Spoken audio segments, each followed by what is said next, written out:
Alright, hello everybody. Here we are back at the milling machine. Since you saw me last, these are the things that had transpired. The epoxy cured.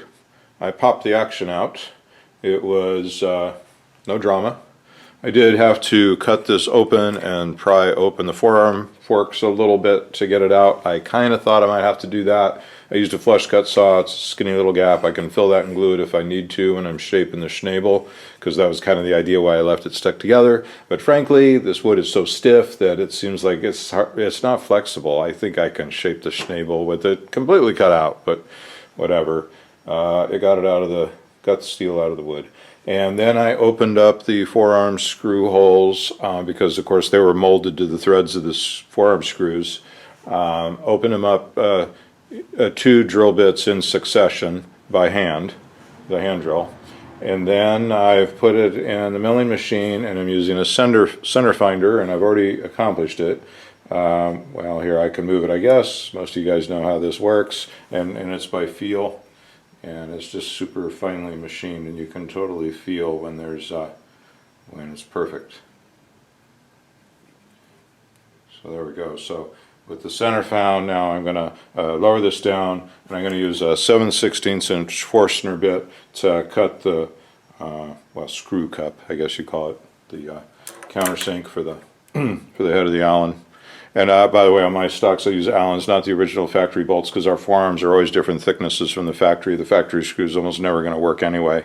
And they're, slotted screws, kind of a rare animal, and frankly I think Allen's way better, because when I Loctite it, I can use some real force with a real wrench to get it out instead of, a little common screwdriver in a slot kind of routine. Anyway, so I'm going to drill. I kind of know that not quite to the shoulder of the bit. I think sometimes I end up on the shoulder, but I'm going to go not quite to it. I'm going to drop it down and see how it fits, and baby steps, how I do it. All right. So.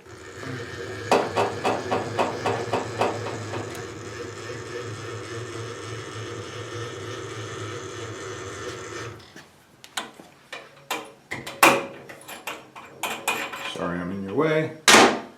Just swapping out the center finder for the Forstner. Different size collet.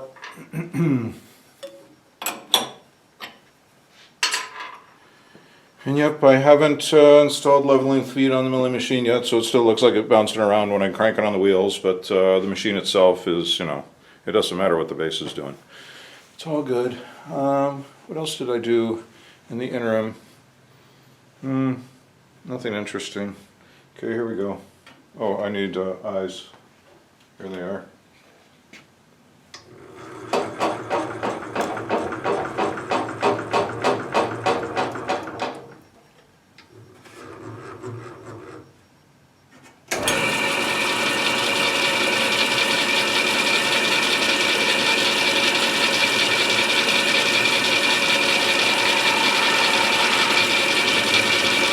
I like to just scratch and back out and look that, yep, just as a final double check, that looks pretty darn centered.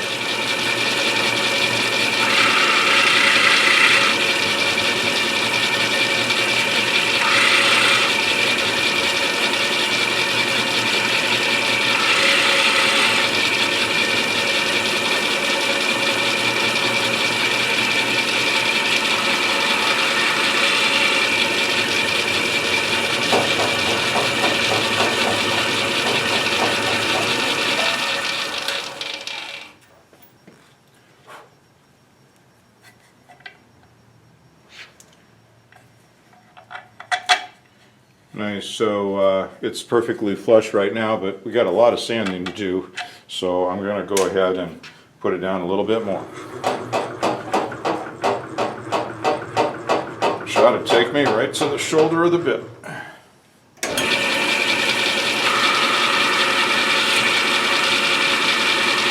I gotta just do that. You can always add more later. And for that matter, if it goes too deep, I can bed it back up again. But that won't happen. I might drop that block though.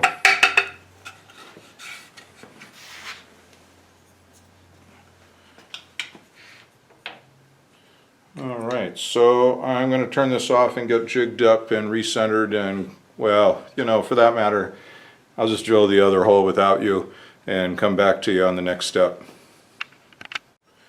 Okay, so now we're back over here after the milling machine. We successfully cut the countersinks for the forearm screws, and now we're ready to cut the length of pull and put the recoil pad on.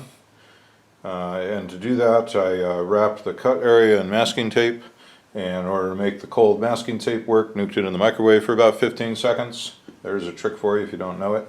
And worked the masking tape in really good, although it hardly matters. There's going to be a whole lot of sanding, but still this will minimize chipping, and in fact the cut should come out absolutely perfect. I have a piece here that I turned in the lathe that's it's got a flat base. It's made out of steel, so it's got some weight to it, and so this lets me place this on a perpendicular. You know, it sits on the tabletop, so it's perpendicular right up against the trigger, and then use a ruler and touch the top of this pin, and so that gives me the datum of the front edge of the trigger blade. And then come back here. This client wants a 15-inch length of pull. The recoil pad, which is not in ice shot, but you're going to be seeing plenty of it in a little bit, is 1/2 inch thick. So that means our final cut here is going to be 14.5 inches. And then what I've done is I've marked it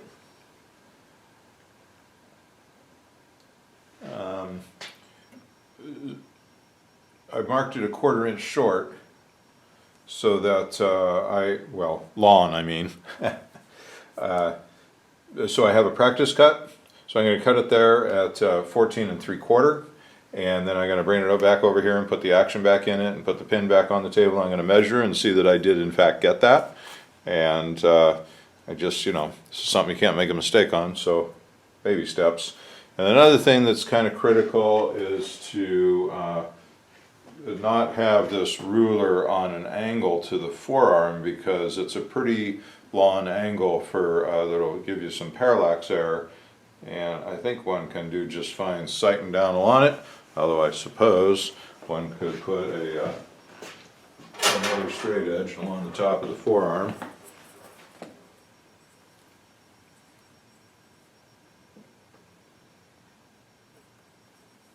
And get an eye that it's square, I mean parallel, it is, and I like my marks. 14.5 will be the final cut. Oh, here again, you know, I'm looking down, there's some airspace here, so you want to close one eye, hold the other eye vertically above, and look left and right so that you can experience the parallax error and find where you feel dead center on that dimension is when you're looking very perfectly down it. And I feel pretty confident about that. So now I'll meet you over at the miter saw to make the first cut. Okay, back over here, fellas. Oh, I see the recoil pad. I saw it in the camera view. Put it over here. The cut is perfectly smooth. Got this guy on there square to the table, ruler touching it, measure to the end. It's exactly 14.5 inches. I mean, absolutely perfectly 14.5 inches. And so this is going to go on there, and we'll have our 15-inch total length of pull. So next thing I'm going to do is soak the end grain there where it was cut in oil. Many applications before we put the recoil pad on. So I will check back in with you when we mark out and drill the holes for putting the recoil pad on. See you then.